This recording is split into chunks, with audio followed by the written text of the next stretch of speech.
The fourth industrial revolution, the Great Reset, you will own nothing and be happy, and the global resistance to come.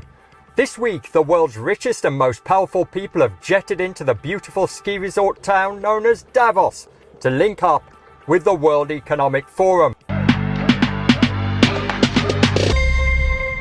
The fourth industrial revolution and the Great Reset are catchphrases that have been doing the rounds in business, tech and policy circles, which in recent years has been actively popularised by Klaus Schwab, founder and executive chairman of the World Economic Forum, and who is quite imaginatively one cat away from being a Bond villain.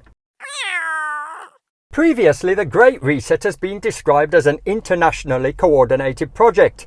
It is funded by some of the biggest multinational corporations and financial players on the planet, and is taken very seriously by cooperating governments.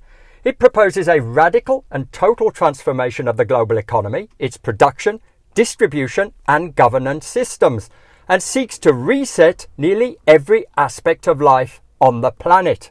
What we will see is that everything will be integrated into an ecosystem driven by big data and driven particularly by close cooperation also of governments with business, civil society. And this revolution will come at a breathtaking speed. It will be like a tsunami. And the WEF can hardly be said to be a conspiracy. It's not like they are hiding their intentions, and the Davos conference itself is one of the most heavily publicised events in the world. On the surface, the Great Reset wraps itself in kindness, presents itself as a plan by the world's most enlightened capitalists to reform an out-of-control system, and promises to solve the most pressing challenges faced by humanity. But their critics, well, they're not having any of it, and some think that this is yet another attempt by the Davos Brigade to pose as saviours of the world whilst advancing their own interests. Many think that the WEF is a push towards more automation, more mass surveillance, and to normalise biometric tracking tools, even though they've distanced themselves somewhat from the latter. Some go a step further, saying that it's about the WEF's corporate backers controlling as many elements of planetary life as they possibly can. The fourth industrial revolution will lead to is a fusion of our physical, our digital, and our biological identities. But what do we know? The minions, who are just trying to go about our daily business, earn a living, and go home and feed our families. Well, for one thing, we can all agree that the WEF wields a tremendous amount of power, and they seem to have a humongous amount of money to advertise their agendas. So instead of going down the route to whether this is a conspiracy or not, let's look at where all this money and power is coming from.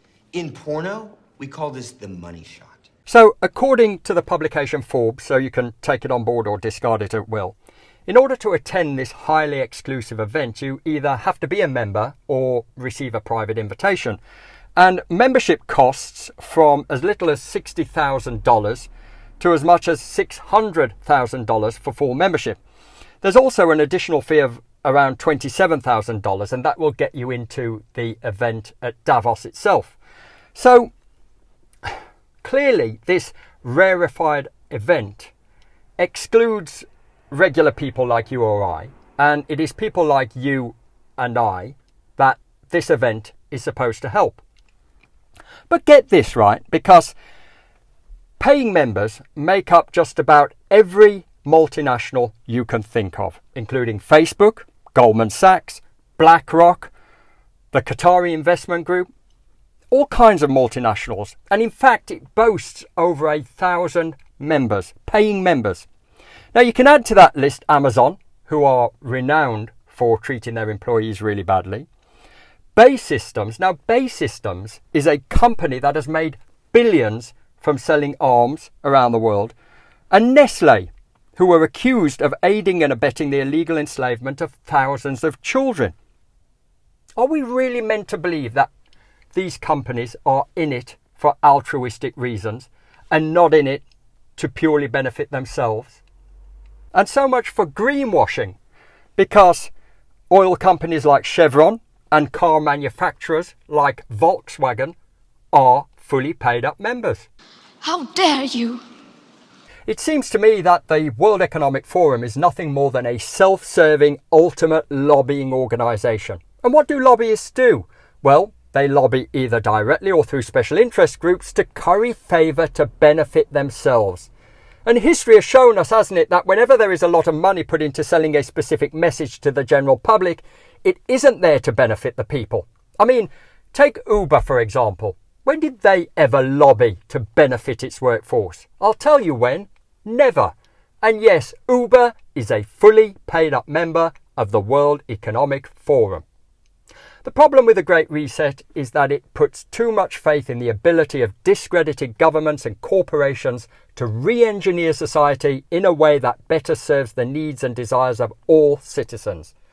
And this was evidenced, in my opinion, by their colossal failure in response to a global pandemic. And if we couple that with emerging decentralisation, tech decentralisation, then membership to the WEF is an attempt by corporations to cling on to what they already have.